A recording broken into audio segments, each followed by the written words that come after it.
মোৰ পুৰী ধামলৈ যোৱা দ্বিতীয়টো ভিডিঅ'লৈ আপোনালোক সকলোকে আদৰেৰে স্বাগতম জনাইছোঁ। আশা কৰোঁ আপোনালোক সকলো ভালে আছে। পুৰী ধামলৈ যোৱা আমাৰ দ্বিতীয়টো দিন আৰু এই দ্বিতীয়টো দিনত আমি সকলোবোৰ 4টা বজাতে ৰাতিপুৱা 4টা বজাতে ওলাইছোঁ মহাপ্ৰভু জগন্নাথ দেৱৰ দৰ্শন কৰিবৰ কাৰণে। খুব মনৰ আশা এটা ইচ্ছা লৈ পেলাই আমি ওলাইছিলোঁ ৰাতিপুৱা 4টা বজাত। তো প্ৰথম যেতিয়া দেখিছোঁ মন্দিৰটো, মানে আমাৰ ৰুমৰ পৰা যিহেতু বেছি দূৰ নহয় অকণমানে, প্ৰথম যেতিয়া দেখিছোঁ ইমান ভাল লাগি গৈছে, মানে আপোনালোকক সেই অনুভৱ মই মানে একেবাৰে বুজাব নোৱাৰিম। যিয়ে গৈছে তেখেতসকলে জানিব, যিসকলে গৈছে যে কেনেকুৱা লাগে। সকলোৱে মানে আমি ৰৈ পেলাই মন্দিৰটো বহু সময় ধৰি চাই আছোঁ যে কিতাপত দেখা, টিভিত দেখা, মোবাইলত দেখা সেই মন্দিৰটো যিহেতু নিজ চকুৰে দেখিছোঁ, কিবা অত্যন্ত ভাল লগা এটা মুহূৰ্ত। একেবাৰে ৰাতি হৈয়ে আছিল আমি যাওঁতে, যেতিয়া গৈ পাইছোঁ পূৰা বতাহ দি আছে আৰু মন্দিৰৰ যিখন পতাকা, মূল পতাকা এখন পূৰা উৰি আছিল। তাৰপাছত যিহেতু মন্দিৰৰ ভিতৰত যিহেতু মোবাইল নিয়া মানা আছে, মনা কৰে তেখেতসকলে, তো সেইবোৰ জমা দি আমি গোটেইবিলাকে দৰ্শন কৰিলোঁ। আৰু দৰ্শন কৰি পিনে ওলাই আহি মই এয়া কৰিছোঁ ভিডিঅ' গোটেই মন্দিৰটো আৰু চাৰিওফালটো।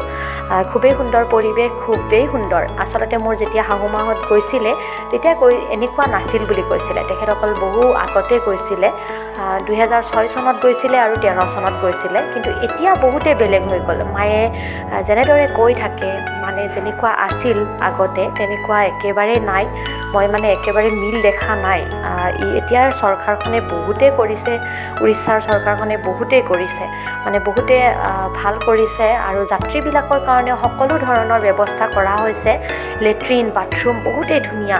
আৰু আমি ধুনীয়াকৈ মন্দিৰ মহাপ্ৰভুক দৰ্শন কৰি আহিছোঁ আৰু কাপোৰ সলাই পিনে আকৌ গৈছোঁ আমি সাগৰৰ পাৰত। যিহেতু সাগৰৰ পাৰত মানে আমি যোৱা নাছিলোঁ, তো আমি মন্দিৰ দৰ্শন কৰি আহিয়ে গ'লোঁ। বহুতে কয় যে সাগৰত গা ধুইহে জগন্নাথ প্ৰভুৰ দৰ্শন কৰিব লাগে, কিন্তু আমি তাৰ পুৰোহিতক সুধিলোঁ আৰু পুৰোহিতে তেনেকুৱা কোনো ধৰণৰ কথা নাই বুলি কৈছে, যে দৰ্শন কৰি উঠিও মানে সাগৰৰ পাৰত গা ধুব পাৰি। সেইটো কোনো ধৰণৰ নিয়ম নীতি নাই। মানুহৰ মুখে মুখে কিছুমান কথা প্ৰচলিত হৈ থাকে আৰু সেইবোৰ মানে সকলোবিলাক কথা বিশ্বাস কৰিব নালাগে। তো বহুতেই মানে ভাল লাগিছে, আমি সকলোবোৰে তাত গা ধুলোঁ। এই সাগৰখনৰ বহুতো কথা আছে। ইয়াতে আচলতে মহাপ্ৰভু জগন্নাথ দেৱৰ শ্ৰী নাৰায়ণৰ ইয়াতে জন্ম বুলি কোৱা হয়, লক্ষী নাৰায়ণৰ জন্ম বুলি কোৱা হয়। তো সেইকাৰণে তাত মানে গা ধুলে তাত শুদ্ধি হয়, মানে যিবিলাক আমাৰ দুখ থাকে সেইবোৰৰ পৰা মুক্ত পোৱা যায়। আৰু তাৰ পাছতে আমি শংখ কিনিলোঁ 3টা ঘৰৰ কাৰণে, মোৰ বৰমাহঁতৰ কাৰণে, বা এজনীৰ কাৰণে, আমাৰ ঘৰৰ বা এজনীৰ কাৰণে শংখ ল'লোঁ আৰু লগতে মোৰ জাজনীৰ কাৰণেও লৈছোঁ। তেখেতসকলকো মানে লাগে বোলে। আৰু তাত কৈছিল আমাক ভোগ খাবৰ কাৰণে মন্দিৰত, কিন্তু বহু দেৰি হৈ যায়। 4টামান বাজিব বুলি কোৱাত বাচ্ছা লৈ পেলাই অকণমান দিগদাৰ হয় মন্দিৰত তাতে ৰখি থাকিবলৈ, যিহেতু বহুতেই ভিৰ হয় আৰু মিহুহঁতৰো বহুত ভোক লাগিব। সেইকাৰণে আমি ৰুমতেই গুচি আহিছিলোঁ। আৰু পুৰোহিতজনে, আমাৰ পুৰোহিত আপোনালোকে ভিডিঅ'ত দেখিছে, তেখেতে আমাক কৈছে যে মানে আপোনালোকক ৰুমতে দিয়া যাব, এনেদৰে মানে যাত্ৰীসকলক দিয়া যায়। তো এনেদৰে ওপৰত মূৰত ভাৰ বান্ধি কেনেদৰে লৈ আহিছে দেখিছেনে? আৰু মহাপ্ৰভু জগন্নাথ দেৱৰ ভোগৰো মই ভিডিঅ' কৰিছোঁ আৰু এই ভিডিঅ' আপোনালোকৰ মাজলৈ লৈ আহিছোঁ, আপোনালোকে চাব পাৰে। প্ৰথমতে আমি সকলোৱে সেৱা কৰি লৈছোঁ। মই প্ৰথমতে বাৰু ভিডিঅ'ই কৰিলোঁ, তাৰপাছত মই শেষত সেৱা কৰিছোঁ। আৰু সেৱা কৰি পেলাই মায়ে মানে গোটেইখিনি, মা আৰু লগতে বাইদেউ এজনী আছে আমাৰ ঘৰৰে, মই কৈছিলোঁ এখেতসকল আমাৰ লগতে গৈছিলে একেলগে। তো তেখেতসকলে মানে সেৱা কৰি ধুনীয়াকৈ এতিয়া সকলোৰে কাৰণে ভাত বাঢ়ি দিব।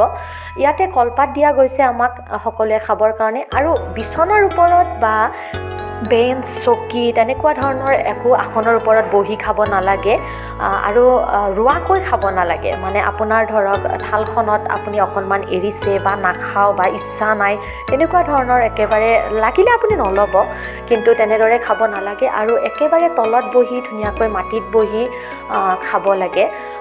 তো সেইটো এটা নিয়ম হয়। আমি সকলোৱে এনেদৰে মাটিত বহি খাইছোঁ। তাত ধুনীয়া ঠাই আছে আৰু ইয়াত দিছে এখন ধুনীয়া দাইল এখন দিছে, এখন চব্জি দিছে, লগতে এইখন কিহেৰে বনাইছে মই নাজানো, এখন চব্জি আৰু সকলোখিনি নাৰিকল দি বনায়, নাৰিকল তেলত বনায়। ইয়াত মিঠাতেল, হালধি, মছলা এইবোৰ বস্তু ইয়াতে ইউজ নকৰে। আমি যেনেদৰে জিৰা ধনিয়া গুড়ি দিওঁ, মিট মছলা দিওঁ, এইবোৰ ইয়াতে ইউজ নহয়। সম্পূৰ্ণ নিৰামিষ ভাত হয়।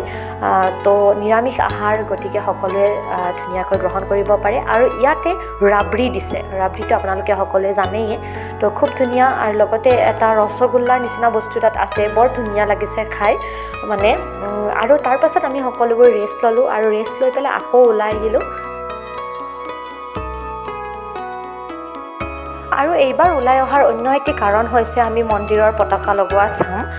যিটো চক্ৰ থাকে, সেই চক্ৰত যিখন পতাকা ডেইলি চেঞ্জ কৰা হয়, সেই পতাকাখন চাবৰ কাৰণে বহুত মানুহৰ ভিৰ লাগে আৰু যিবোৰ যাত্ৰী মানে এটা সময়তে আহি মানে উপস্থিত হয়। কিন্তু আমি য'ৰ পৰা চালোঁ তাত মানে অকণমান মানে স্পষ্টকৈ সিমান দেখা নাযায়, মানে মোবাইলত মানে সিমান ধৰিব নোৱাৰি। গতিকে আমি তাৰ পৰা অকণমানেই চালোঁ।